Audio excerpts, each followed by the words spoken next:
Caesar Carino, who is also one that was instrumental in getting the Wadsworth Area Historical Society on its feet. He will be kind of moderating tonight's program, and he'll be nudging them along to make sure that you're learning everything that you want to know about the Wadsworth Airport and its history. And our people that he's going to ask questions, Jim Morrison, and you never played for the Doors, did you? Okay. Got in trouble. Yeah. And also Bob Parmley, the person behind the camera. So at the end, I'm sure there'll be questions, or you can ask questions along the way. And I'm excited about this. Caesar, do you have anything else to add to this?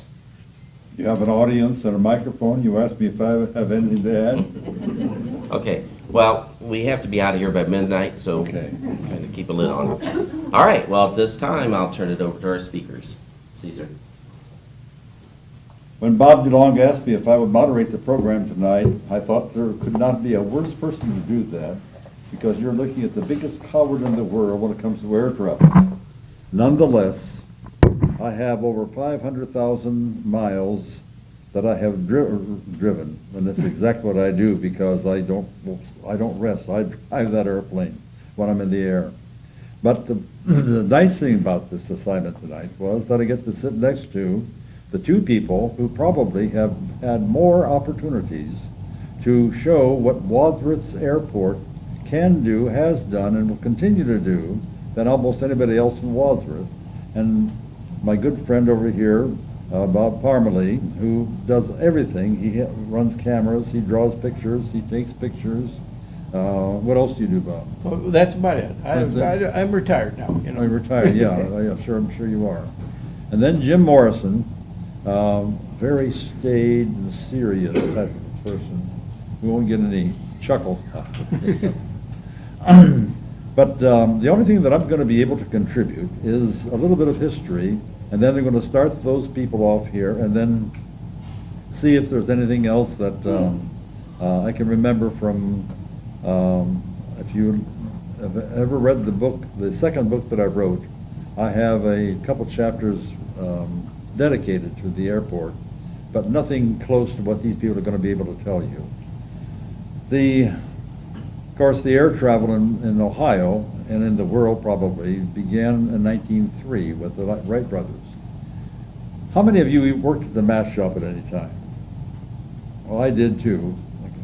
When we were growing up, everybody in Wadsworth worked at the mast shop or at the injector. Well, I worked at the mast shop, and it was not unusual for World War II people to still be there. As a matter of fact, they were not even ready to retire. And I can't begin to tell you how many people remember in 1916, when they were trying to push air travel, they had an airplane that left Dayton and came up all the way to the eastern part of the state, out near Youngstown. And since they had no navigation opportunities at all, they followed the railroads. Well, you know where our railroad is, right down here. At that time, the mat shop had 1,100 employees. Get this, and they let them out to go see the airplane come by. Now, they were thrilled. They applauded, and they just thought this is the most wonderful thing. The only letter to the editor the following week to the Wadsworth News was from the farmers who lived east. The farmer's name was Wise. Another one was Dutt, because the airplane scared their cattle and pigs, and they couldn't find them because they had run away, because they were used to the trains, because they had been around trains since birth, but not an airplane. Then, excuse me, in 1929, 3 men from Wadsworth were given the responsibility for starting an airport, because we were going to go into air travel. That was the thing. Glenn Brenneman, as you remember, Brenneman's Drugstore, Dr. When you're close to 9, you can't remember your own name. Baldwin. Yeah, Baldwin. Dr. Baldwin, Dr. Homer Baldwin, and Curry, who had a variety of businesses downtown, were in the Rotary Club, and the Rotary Club said to these people, start an airport. That was in the summer of 1929. On October 29th of 1929, we all know what happened. It was called the Great Depression, or the banks went bust at that time. So it never got off the ground. No, that was not a pun. That's a pun. Okay. It never got off the ground. However, that's when we were going to start. However, at Barberton, or in Sherman, they had a 160 acres that was dedicated. It was nice and flat, and they had an airport over there that later became Ling Field. And there are a lot of things that these two gentlemen are going to be talking about. And for the time being, so I've talked too long about what they're going to be talking about, so I'm going to say right now, Jim Morrison, would you be so kind at this point to tell us about your first experiences right after I tell about my first experience?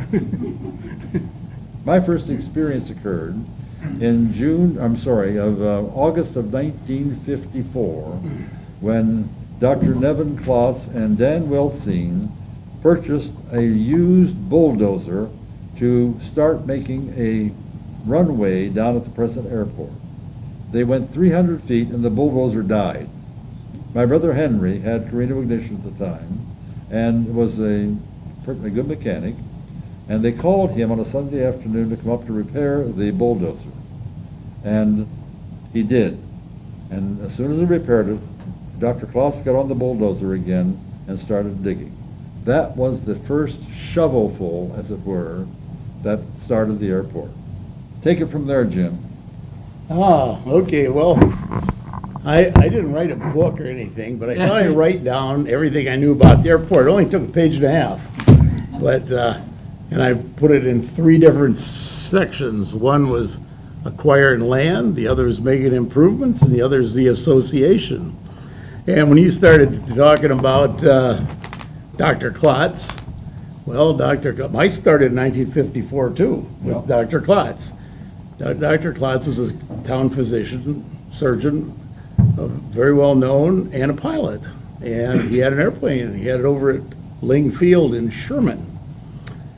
And there were no other airports around the area that were public. Sherman wasn't a public airport either.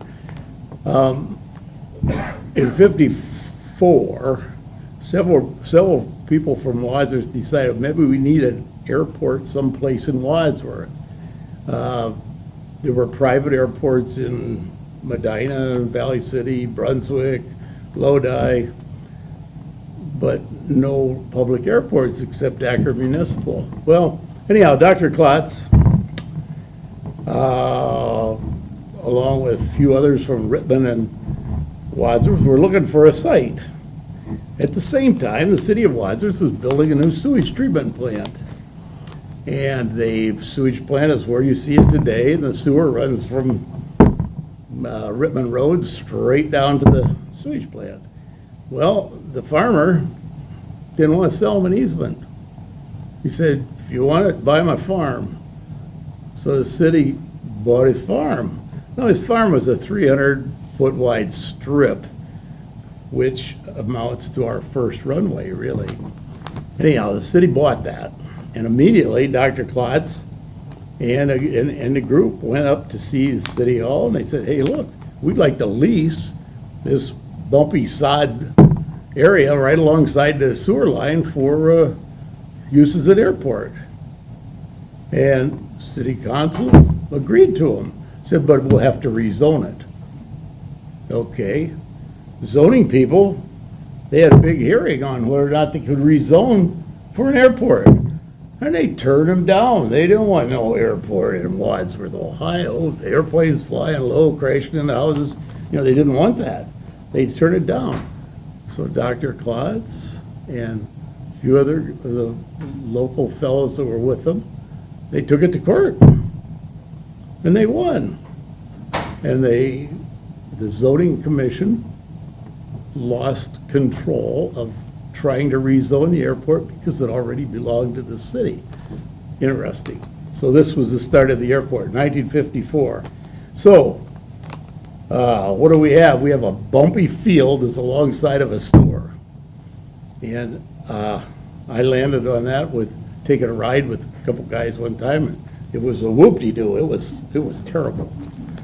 And I don't know where to go next, but anyhow, I would just say how we improved from that little east-west runway, which stopped. At one end, there was a ditch. It's not the same ditch you see now, but it's a ditch that's a little bit east of where Weber Drive is now. And that was one end, and the other end was clear up near Rittman Road. We had 3,100-foot runway. And that was in, Well, initially though, Jim, Yeah. it wasn't that long. no, it wasn't quite that long, right, that's true. That's true, it wasn't that long. But, well, here, okay, type, I made a chronographic thing here. In 55, the east-west runway was marked out, and they began to use it, and it was ugly, okay? At the same time, they were building I-71, 76. or 76. I-76 and 71, but S.J. Groves Right. was a big contractor from Pittsburgh, and S.J. Groves had an airplane, and he would fly in here to Wadsworth on this bumpy side field, land his twin-engine airplane, and get in a pickup truck with his men and go out and look at his jobs.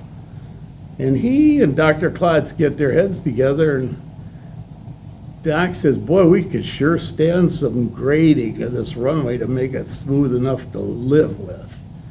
So S.J. Groves, a big contractor, he says, well, you know, we drive our machines back from down by Mansfield all the way back to Pittsburgh. In those days, they drove the pans, Laterno Westinghouse electric pans, right on the road. They just get out of the road and go. Well, he said, we'll drop them off at Wadsworth and show you fellas how to run them. So they did. One Friday morning, they dropped off 2 Laterno pans, earth-moving pans, and a big pusher and a grader. And of course, we all looked at that stuff, boy, that'd be cool. And Doc Klotz learned how to run it. I learned how to run one. Danny Weltsy learned how to run one. There's Was a bunch Carl of us learned Schofter. how- There was a bunch of us starting out, and we all learned how to run these machines, and he taught us. Okay, so we set some stakes to make a nice level east-west runway and started running the machines. And Sally will tell me it was tedious at home. I didn't come home for lunch, didn't come home for supper. It got dark, and we're still trying to run the machines, and I'm not communicating, no cell phones, you know. I was in a little bit of trouble for not going home at supper time. And so anyhow, we got it graded out, and they came back on Monday morning to pick up their machines and looked at our job, and they said, maybe we'll stay a couple hours more and kind of dress up what you guys have already done. So they had some real operators jump on the real machines, and they dressed it up a little bit. Okay, now we have a nice level sod field. Well, a sod field doesn't work when you're building it down a swamp. It gets pretty soaked up most of the time. We were down in the valley. So we decided to stabilize the base. And that was one of the dozers and things I think you're talking about maybe. But we got some stone out of the Blockers Creek, the creek that still dumps stone down by Weber Road. But we got all the stone and sand out of that stuff, spread it up down the runway. And I was still in college. I was just a junior going to senior. I was taking courses like road building, okay? So we talked about how to stabilize this thing, brainstorm. We used a salt stabilized subbase, but we need lots of salt to do it. So we go down to Morton Salt Company and said, hey, we're fixing this runway up here at Wadsworth, and we could use about, I don't know, 10, 12 big dump truck loads of salt. What are you going to do with it? I says, well, we're going to stabilize the subbase. We're going to plow it into the ground and compact the daylights out of it. So guess what? They gave us the salt. All we had to do was just pay for the trucks to haul it up and dump it. And then we had some farmer friends, and some of our members were farmers, and we took a big, they were harrows really, that they worked the salt into the ground, and the city had a steel roller. And the city engineer at the time was Frank Randall, and he was one of our founders of our airport. And he said, well, the city's got this thing, you guys can run it all you want down there, it's just compact the runway. So we compacted that runway 8 hours a day for a couple of weeks till we got it really hard. And that particular runway is still like that. It's never been dug up, it don't have cracks in it or anything. And really proud of it because it was made out of junk, salt, given to us, spent no money, and built it. And then we had to chip and seal it. It had to be asphalt coated just to keep it from eroding. Anyhow, that got us an east-west runway, which, as time goes on, let's see, in about 57, the runway was about 3,000 feet long by then. In 1967, and we were all using it. I learned to fly there, Bob learned to fly there, that was our airport. It was east-west runway, there was no Route 57. Then, there was an opportunity to put Route 57, the state wanted to build a new highway. They had two routes. They could have gone to the base of Acme Hill, which is about half a mile west of the airport, and run it up there, or they could run it right up through our runway. And so the city government at that time said, forget the airport, we want that highway in close to town. And I'm saying, well, that's not right. We put a lot of work in that runway. One of our members was named Jim Foreman. He happened to be an attorney, a county prosecutor, and he had a nice beach bonanza. And so we said, hey, this isn't right. They can't do this to us. So what happened was we had some quick meetings with the state and the city. And the city wanted to keep the highway in close to town. And the state highway department knew that they shouldn't be cutting our runway off. They really knew that. They didn't know what to do about it, actually. And we learned to know the men that ran the highway department. Norm Crabtree ran the aviation division. He was the governor's pilot. And he was also from Rittman. And he was also from Rittman. Oh, and a quick story, the governor had a DC-3, and we had the east-west runway, and it was the nicest airport around. It was the only public airport around. Everything else was a private field somewhere. So when the governor wanted to come to Medina or Wadsworth, he would fly up in his DC-3, and his pilot was Norm Crabtree. The two of them, I know that's not very efficient use of government money to have just two guys fly the whole DC-3 up here from Columbus. That's how they did it. So he flew up, one day he comes in with a DC-3, and there's nobody at the airport. I'm down there working around where I later built a hangar, and we had a little clubhouse by that time. So the governor and Norm Crabtree and about four of us sat around there waiting for the state patrolman to come pick him up to haul in Medina, because he had to have a meeting. So I learned to know Governor Rhodes for about an hour, and he was telling farm stories and all kinds of stuff. Yeah, very interesting guy. Anyhow, that kind of paid off, because all of a sudden we've got the state's going to build a highway and kill our airport. What do we do now? Well, we designed a new runway that would go north, east, southwest, that would parallel Route 57 roughly. And the city at the time had bought some extra land that they wanted to use for water supply, so the city owned the land. So we designed a runway there and said to the state, hey,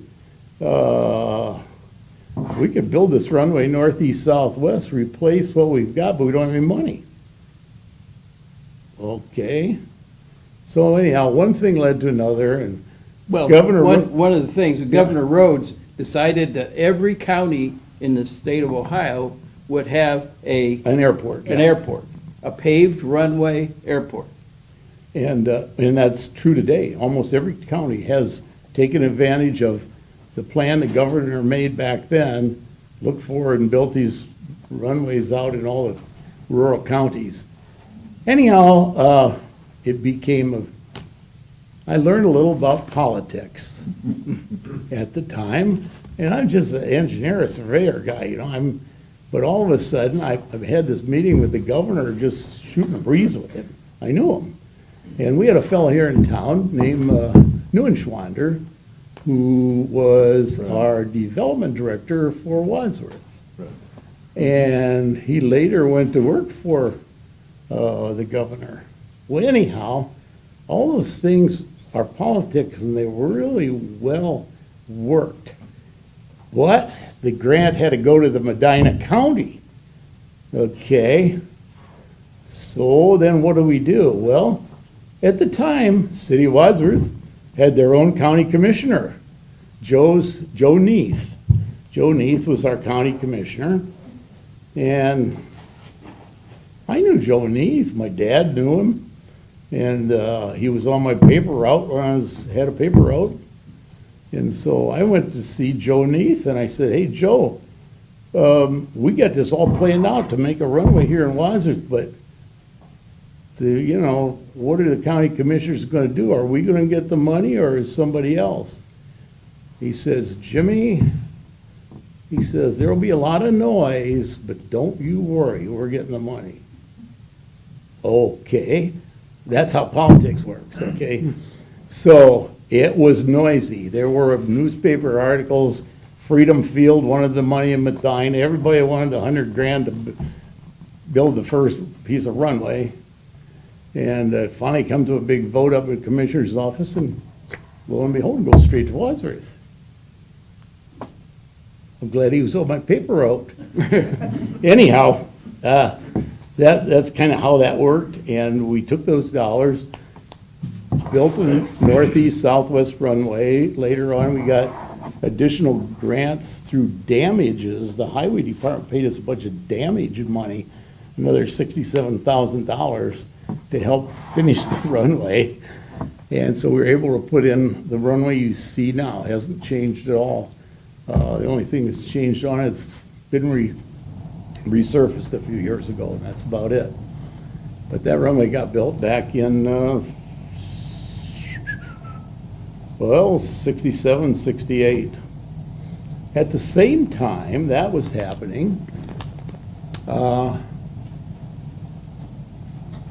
the whole area you see around Seville Road, Weber Drive, the whole industrial park was kind of up for sale, and it was owned by a developer. And one of the first companies he got was Hudson Oxygen Company, a guy that made oxygen masks for airplanes and oxygen masks for medical stuff, based in California. And Mr. Hudson come flying into Wadsworth, and he said, "Man, they talked him into building a factory down there on Seville Road." So that was one of the first plants that came. And since then, almost all the industry you see down in the Seville Road, Weber Drive area was somehow initiated because of the airport. Either the guy that had the company had a plane, or his company wanted quick access to the airport, or something. So the airport has been extremely quiet but important to the development of that whole industrial complex down there. Anyhow, that was all happening in 68, 69. At the time, we lengthened the runway a little, our east-west runway, because they straightened out the stream. The stream, which you put a new culvert in here a couple of months ago, if anybody, or a year ago, under Weber Drive. And that wasn't there until the new runway came, because it then gave an access to the sewage plant from the west, and also those factories had a road. So And the airport had access all from the west because the east end was shut off with I-57, Route 57. Anyhow, at the same time, in 68 then, private hangars started being built. Everybody built a hangar down there that had an airplane. And we have probably, I've got a list here of the airmen at that time. There were probably 100 airmen. And people with airplanes were so interested in airplanes that they wanted a hangar. And they built those private hangars. All the hangars you see at the west end of Wadsworth Airport are on private ground, owned by somebody that loved aviation, built a hangar to keep his airplane in. And so they became the bulk of the Wadsworth Airmen's Association's membership. The association was started long before that by Dr. Klotz, Dan Weltzine, and a few others. But those men actually furnished the impetus to keep the airport going. And let's see, we go on. I run up to 74 when when we finally got the new taxiway and the new building completed. The building that we have now is a thing. There was another government grant from the state of Ohio to fix up a building. So I hate to tell you how we did this, but I get a call from Norm Crabtree down in Columbus. He says, hey, if you can have plans down here by Monday morning for that building, I think I can get you a grant. That was about a Thursday he called me on. I had plans there Monday. Flew down, handed him plans, fine, approved. We got money and we built a building, unbelievable. So anyhow, that's how the stuff you see there has really not changed since about 74. Everything that you see down there that's built in both runways, east, west, and north, south, in the building, it was done in the 74 era and hasn't really changed. Things have been maintained since then. But that's the story of how it got built and what got built. Now, the Airmen's Association that did all this is, I've made up a notebook here, Bob Kraut, who's one of the past presidents of the Airmen, and he was a captain at Wright Airlines. He's down in Florida now and could not come to this meeting. He really wanted to come. So Bob sent me all these things, and I have them in glass envelopes, and I think the Historical Society wants to copy some of that information, but it has a list of all the members, who was president and who was doing what, and then there's just a lot of stories. We actually had an author, Geneva Weltzine. That would have been Clyde Weltzine's wife, Danny Weltzine's mother, and they've all since passed. But she wrote an article in the Wadsworth newspaper, a weekly log of what goes on at the airport. And I've got copies of several of these logs, and they're funny, they're good. And they tell exactly what I remember thinking back. And I did not really hang around the airport much. I was more like I had a lot of work to do, and I had a lot of jobs I was working on, and I love the aviation, and I'd come down and go flying, and or go somewhere. But that was kind of my thing. I helped work with the Airmen's Association. I wanted to point out one thing. Up until 74, really up until about 18 years ago, the Wadsworth Airmen's Association really was a club of volunteers who did all the work and really furnished the money to build what you see down there now. Now, some of it was state grants, granted, but they had to go, those grants went through the city, but it was all done by private volunteers. And then about 14, 18 years ago, it got too much for just volunteers to man the place all day long and sell things. It got to be, some people were getting paid, some weren't. When some of the people get paid, then the volunteers kind of dry up because they lose their drive.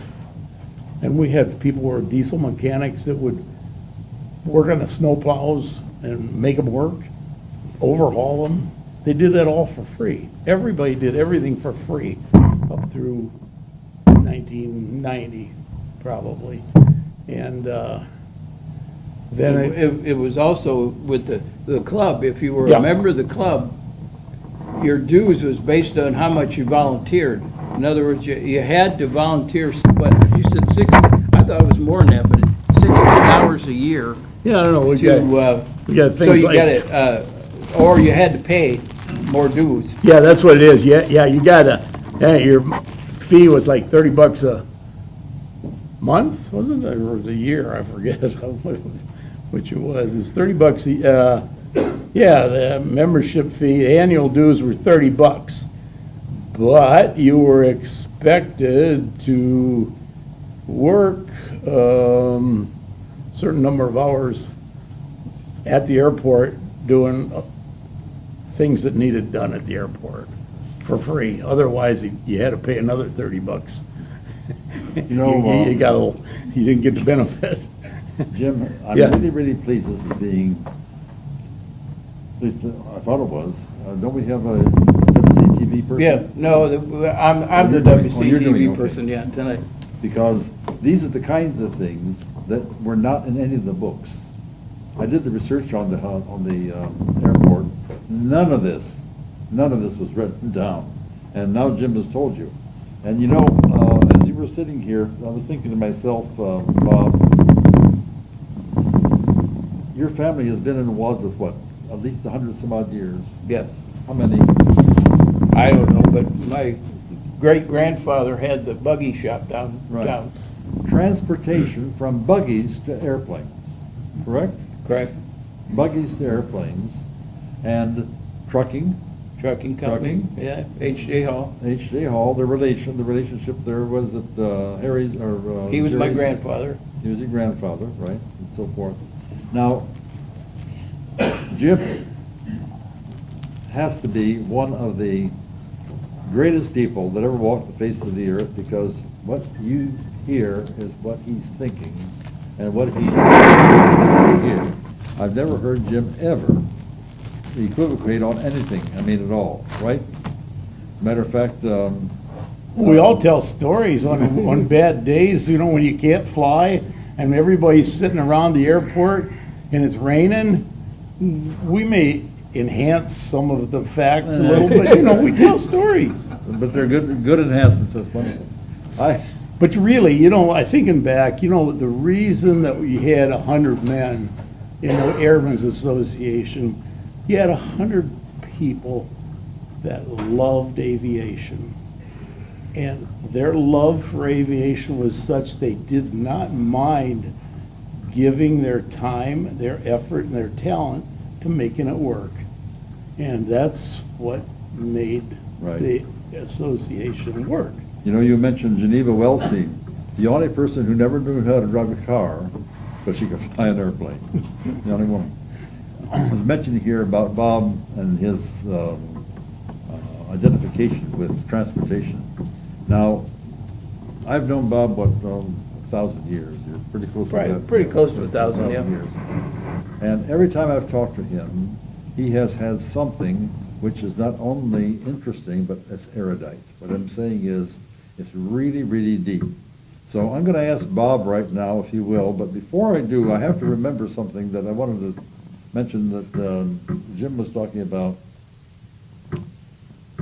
We all know what T-ball is. We have first graders who put a ball on and they can throw it, and it goes about 3 feet. When I was mayor, I was, the only time that I ever got a stinging letter from the FAA was the fact that I didn't stop the T-balls from interfering with the flying of the airplanes. They were 5,000 feet away.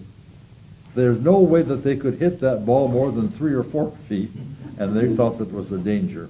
And I thought, well, boy, that's the dumbest thing, until they sent me a letter and said, you are guilty of permitting the lawnmower to cross over the runway, and that's going to cause a problem because the tires on the tractor have been in salt. So I just want to say the FAA does not like me at all. So give us some of your erudite facts. Bob. Well, I mean, it's interesting that I think the amazing part about Wadsworth Airport was the fact that the Wadsworth Airmen's Association, through Nevin Klotz, he's the one that started it. He's the one that, he and Danny really got it going, Danny Weltsing. And Both are gone now, both are dead now. right. But they developed an organization that ran this airport for how many years? What did we figure out Well, there? from, Until 2001, because I was mayor and I yeah, got two stuck. thou- Yeah. 2000 to 54, Yeah. 45 years. We ran it for 45 years. It didn't cost the city a dime. And we had a first-class airport. And it's amazing to me, and I will give the people from Rittman, because we had a lot of people from Rittman that were members of the association, and they volunteered, and as Jim said, we mowed that place, we took care of the snow, we put in lighting for the runways, and that was all done on a volunteer basis. Now, at that time, we weren't up to FAA standards, and now it's been changed. It had to be when we put the new runways in, and of course, when we get your federal money, it has to be to their standards, so that's all been changed, and it's all up to date now. But it just shows you what a bunch of people that are dedicated to aviation, in this case, can do with a project like the airport. And it's amazing to me that it ran that long. And part of that was, as I remember, part of the problem that we ran into there was that we put in fuel tanks, or the city did. The city put in fuel tanks, and we had jet fuel, and it was a sizable investment when they put those tanks in. And they wanted somebody there, at least during the day hours, so that they could fuel airplanes that came in and out. And there for a while, the fellow that was running it at that time was pretty ingenious. One of the things that's happening right now, and many of you probably heard about it, is the Cleveland Clinic's helicopters are going to be based down at Wadsworth Airport. Well, Life Flight out of Metro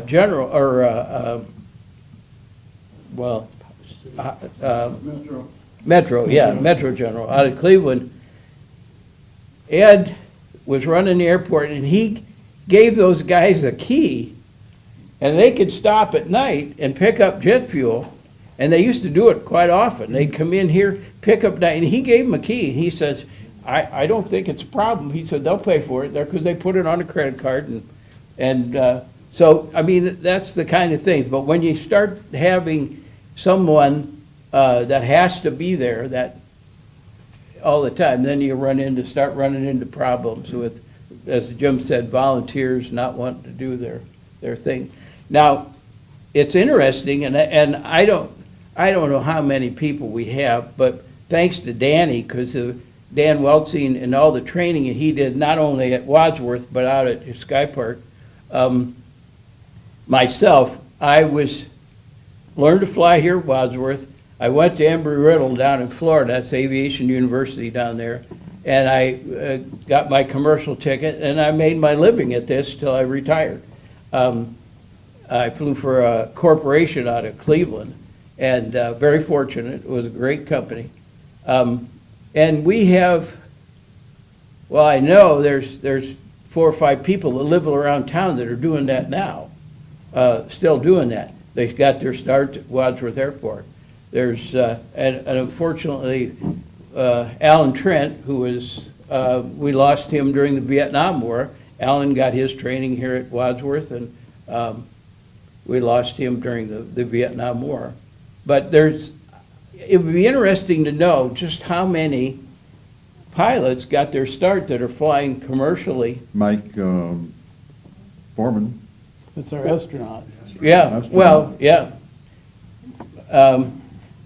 Well, see, he got it from his dad. I mean, his dad had the airplane, and that's what got him started in the interest in aviation, and then he carried on with that. But there, it's just amazing how many people have gone on to take up aviation as a career, and it's an interesting place, and it continues to be. Unfortunately, the general aviation is down right now. It's not as thriving as it was back in the 60s and 70s. Part of that's because of fuel pricing and things like that, but Yeah, it's $4.99 a gallon now for aviation fuel, and when I was learning to fly the J3 Cub off of the sod strip when it first started, I think it was 65 cents a gallon maybe. Anyhow, we had a J3 Cub that 10 of us bought together. We each put in $100. We paid $1,000 for this little yellow airplane, and we charged ourselves $4 an hour to fly it, including the fuel. $4 an hour with the gas, and I got about 200 hours in LJ3 Cub just flying around northern Ohio, and flying it to work some days when I had to work on a job up in Long Lake area. I'd fly the airplane up in the morning and work all day and then fly back. I could do that. It was fun. One of the things that all of us here probably are enthusiastic about the airport. Now, at the beginning, I told you that I'm scared to death of air travel, but I really support the airport economically. It has brought many dollars into Wadsworth for a lot of reasons. The Rohr family had the Rohr Corporation had a jet, and one of the things that a jet does, I guess it has to have a little bit longer runway, does it not? it does. And they make a little bit more noise. They do. I never said this, but I'm going to say it here today. The people came to me when I was mayor, and they said, we don't want that jet making all kinds of noise. And what I wanted to say was, if you don't want that jet there, what we'll do is put a rock band down there. And then if you see that there's a difference. The jet was bringing money in, a lot of money in. And then, who else had the other jet? Remington and Workman, too. Two jets out there. I can't begin to tell you how many people in Wadsworth objected to not only the jet, but the airport. They didn't want that noise, but that isn't really Route 57 makes more noise than any of those planes put together. That's true. Yeah. And of course, we had this just this year, and I don't know how many of you were down there, but the balloon event that we had earlier this year, it was a traffic jam like Wadsworth has never seen before. Yeah. There were, on 57 was blocked from end to end, and Seville Road was completely blocked. And the airport was full of cars. So it just shows what an event like that can do for the airport. And that was one little event that we held. And we used to do them all the time. Well, when Tony Perry was here, that's correct. We did them all the time. Yeah, Tony Perry started that, the balloon, and it's something that I did want to bring up, what Jim was talking about. The Airmen's Association, when we first started, one of the things they did for money was we started a turkey shoot, and it was in the fall, of course, and it was I don't know, it was 2 weekends or just one, but we had everybody come down for a turkey shoot, and Dan Weltzine started giving rides, and who else? There was 3 or 4 people who were giving airplane rides at the time, but that's the way they started raising money to do these little projects that we had. was the turkey shoot, and then it turned into the fly days. And we had the fly days, I don't know how many years we did that, but that was a pretty big event. Oh, yeah. For a while, but that was, like I say, for raising money to run the airport. You were talking about rides when we dedicated the main building. We had two people which were very interesting people. One was the governor came up to dedicate the building, and another was Bob Kuchera, who was an aerial photogrammetrist who had managed to take a picture at the time. Now, this is before digital cameras. He took a single 30 by 30 picture of entire Wadsworth Township and city from 40-some thousand feet straight over the middle of Wadsworth. And that was the beginning of a map that showed all of the Wadsworth city, the township, the airports, and everything else. Anyhow, he brought his Bearcat down to the opening of the thing, which is a modified Was a big Navy- airplane, Navy made a lot of airplane. noise, and put on a little bit of a show for us. But what I want to say was, the governor came up to dedicate the building. So what does the governor do? He tells his pilots, he says, any kids that want to ride, take them. So he passed out suckers to the kids, and all the kids that were down at the airport, they all pile on this DC-3, and they sail around Wadsworth and Ripon and come back and get another load of kids.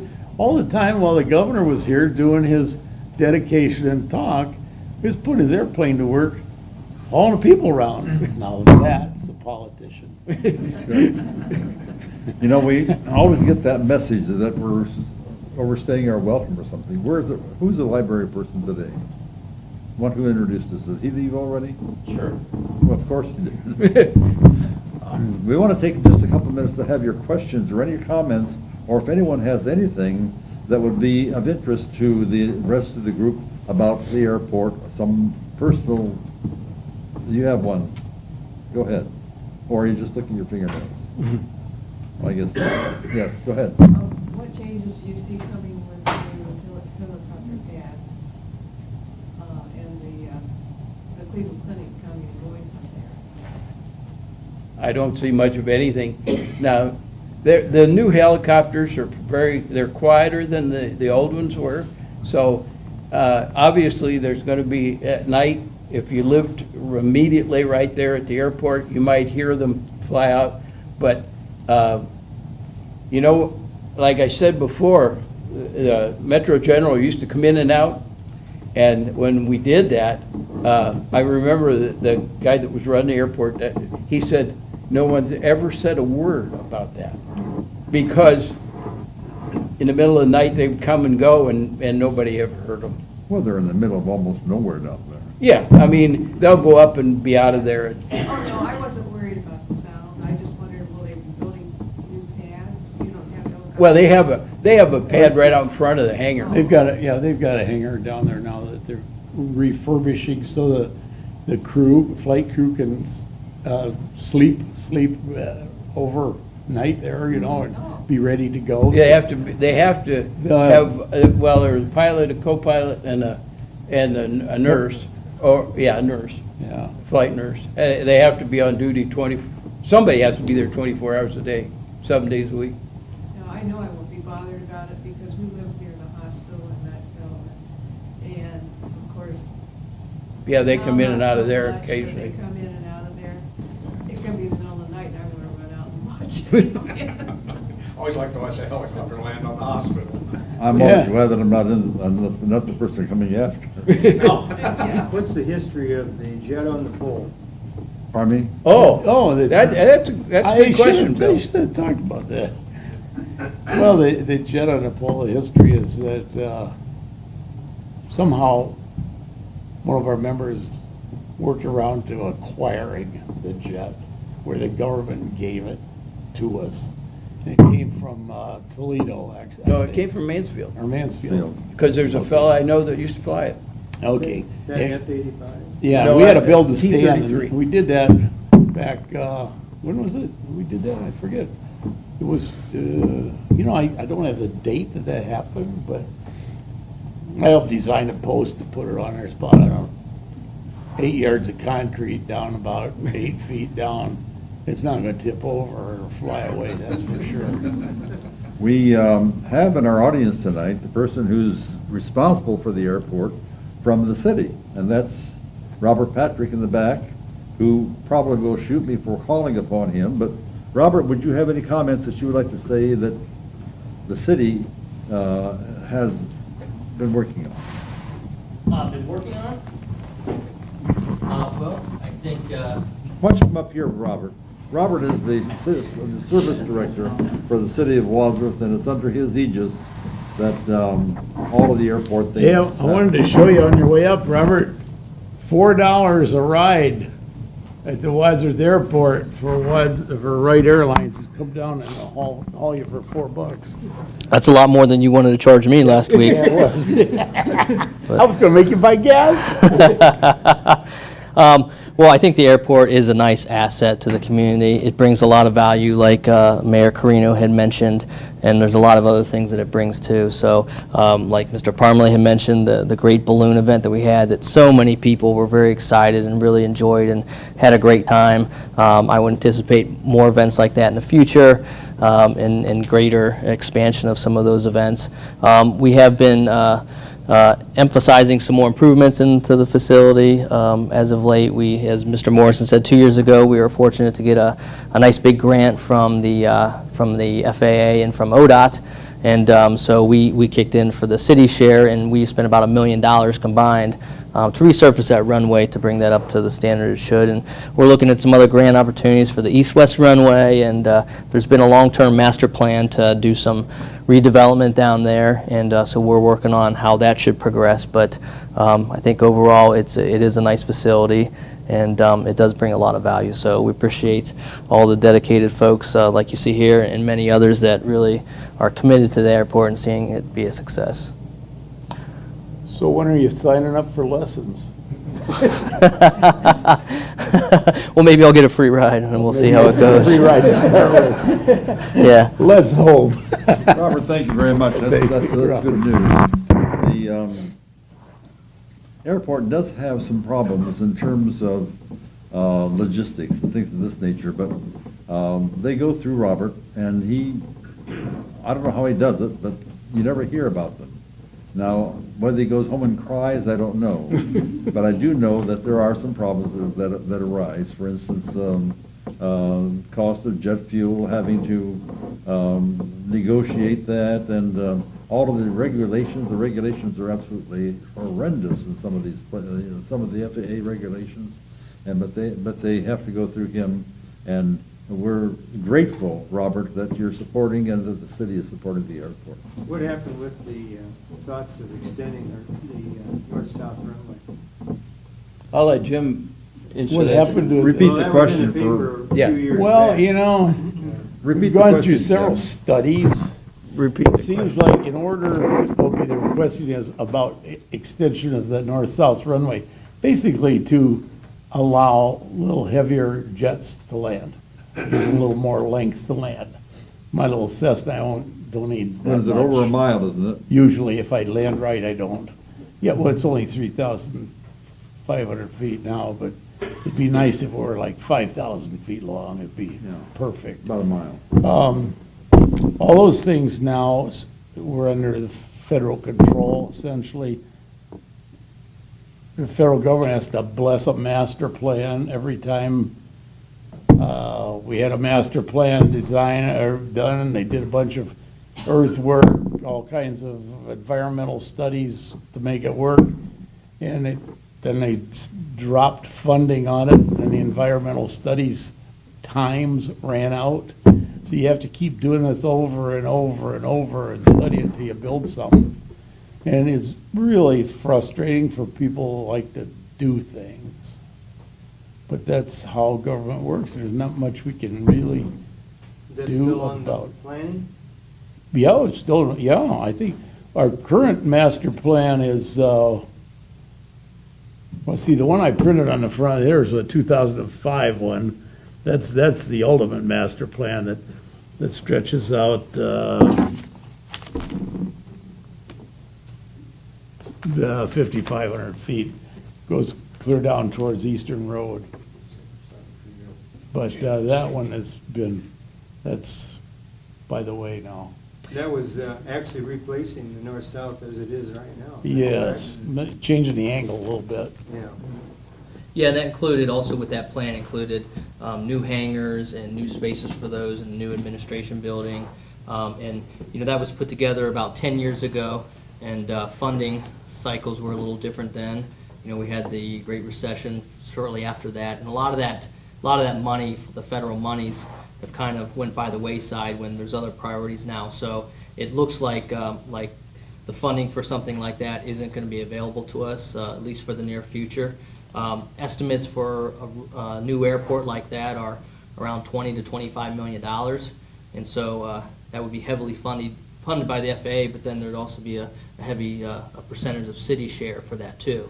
And so what we're doing right now, the FAA, like Mr. Morrison had mentioned, has requirements on you have to do these plans and keep things up every so often. So right now we wanted to make some changes. We wanted to utilize some of the spaces around where that master plan is showing that a runway would be, maybe for some new other items like new hangars. We have interest for that, but we have guidelines that we have to stay in, and we can't go on certain areas because we have that plan that shows maybe a new runway going in. So we're trying to modify that and work with the FAA, but they're going to make us do some more planning and go through another process before we can do anything like that. So we're starting to get into that right now.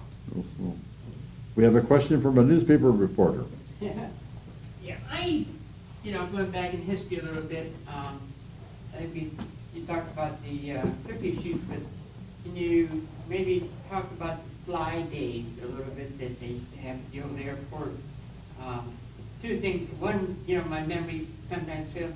Did they drop leaflets over town with certain maybe prizes or something? And also the Ford Tri-Motor, that noisy old thing that we all loved. And can you tell me about where it came from? Was it up the islands? Who drove it? I mean, there's just a lot of interesting things about those days too that I don't think we had a chance to talk about. No, the fly days were basically, everybody's interested in aviation as part of the club, and so it was a natural, but it was a money raiser. But it was also to bring people from town down and introduce them to airplanes, give them rides, show them people that were learning we'd have landing contests, and we would drop leaflets over town. It's illegal to do that now. A couple of our members, I dropped their ashes out of my airplane and broke the law. Probably going to get handcuffed for that someday, but they died. Yeah, Their ashes spread on the airport. So we did. The FAA But got you dare some involved. do that. The FAA got involved in such a way that when we first started this, guys were hauling rides and stuff like that. Well, the FAA said, no, you can't do that unless you're commercial operators. So a bunch of guys got together and they got their commercial licenses. So then the FAA stepped in again. If you're going to have this, you're going to have somebody down there to monitor it the whole time. So you had to arrange to have an FAA man there to monitor we tried, but the FAA, God bless them, they say they're helping you, but it's you wonder at times. Who brought the Ford Tri-Motor? Did that come up from the islands, or? Yeah, that was from Island Airlines up in Port Clinton, and it was interesting. What we did is we had to pay for him to come down here, and then he hauled rides all day long, and he made the money off of that. But we had to pay for him to get from Port Clinton down here and back. So what we did, we sold tickets to the airmen, and we'd drive up there early in the morning, and a group would ride down with him, and then we had another group that bought tickets and ride back, bring the cars back. So that was always an interesting thing, and I'll never forget, on my time, when I went up, we were coming back and it was raining. And when we got down here, the guy got to get out of the pilot seat and his pants were all wet. And I said, what the heck? Your pants are all wet. He said, well, it's just a Ford that leaks around the windows. That's right, Ford Drive motor. Ladies and gentlemen, for no more questions, they claim that, yes, Bob? I have one comment. When I was a kid, I remember it, I believe anyhow, that, Louder, please, Bob. what's that? Louder. Where Trace Road comes into Richmond Road, there was a restaurant there called the Triangle Restaurant. Right. 100 years ago. Susie ran it. And I vaguely remember that it looked like an old cherry tree was just to the west of that road. And it looked like it had a fork, as I remember, at the top of the tree. And I believe the airmen put 2 red lights on top of that to indicate the end of the runway. Is that correct? Well, you better be over those red lights when you're landing. And if you're taking off, you better figure out how to turn out around that tree. Yeah, that's what the lights were for. It wasn't there, right? Yeah, the Airmen's Association, they wanted to sneak up, a lot of guys wanted to sneak up there some night and cut that tree down, but nobody ever did. Wasn't our tree. Okay then. There's a saying that if we stay beyond our welcome here at the library, we have to cook breakfast. So we're going to say, at this point, we're going to turn back over to the president, and thank you so much for listening, because you've been extremely helpful. But the person who received the greatest benefit was I, because I didn't know any of these kinds of things, and we got it from the horse's mouth. Not that your horse is. We got it directly from you. Thank you very much.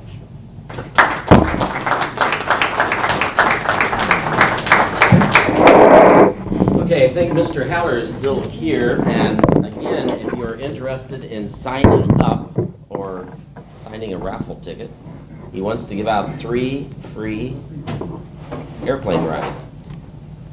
So raise your hand if you have not filled out a ticket yet, because otherwise this is going to be quite an event. Are you sure? Come on. Those hands up. The one thing I do remember growing up is running around after those goofy flyers that were dropped out of the airplanes. And if you found one with a signature on it, then you got a free airplane ride.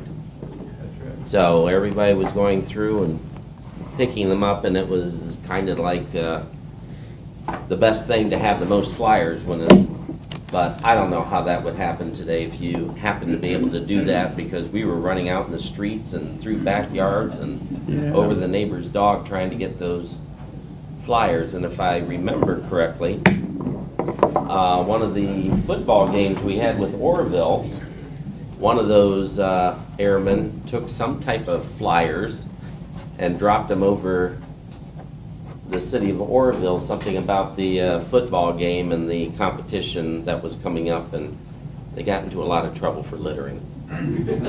So I don't remember the details. So you're going to have Caesar or somebody draw those out. Yep, so real quick, my name's Chad Hauer. I'm the current airport manager. We also run a flight school down there. So we have 3 gift certificates tonight for, I think it's a half-hour ride. So we're going to take 3 drawings right now for that.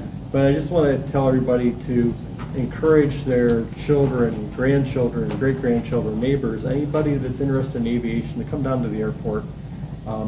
For people under 17 years old, we can almost always arrange a free ride for them through the Experimental Aircraft Association. Likewise, we'd be more than happy to teach anybody how to fly or anything like that, or at least just come down and hang out and watch airplanes. And don't you have a simulator down at the... Yep, we do. We have an airplane simulator in the ad building that we can do some training in, can kind of get people kind of an idea of what it's like in the airplane. You know, every Saturday there's a group of people that fly out for breakfast, and, you know, almost guaranteed if a little kid shows up and his mom or dad, you know, is willing, that we could probably find a ride for that kid that morning. Or at least they can watch the planes take off. And so most important thing is to get the younger people out to the airport. Being one of the younger people in the room tonight, that's the way it is kind of at the airport. So we want to make sure we try to get people, younger people, a start in aviation. So with that, Mr. Carino, pull 3 tickets out of here. One at a time? You can pull them out one at a time.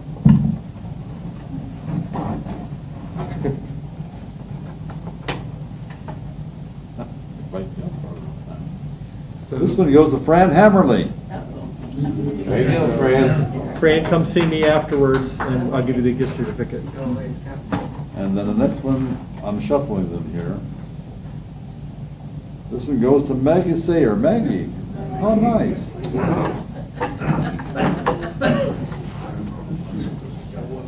And this one goes to Bill Wilson. So, thank you to the Historical Society for allowing us to participate tonight. And if anybody has any questions about the airport in its current state, or questions about the helicopters, anything like that, I'll be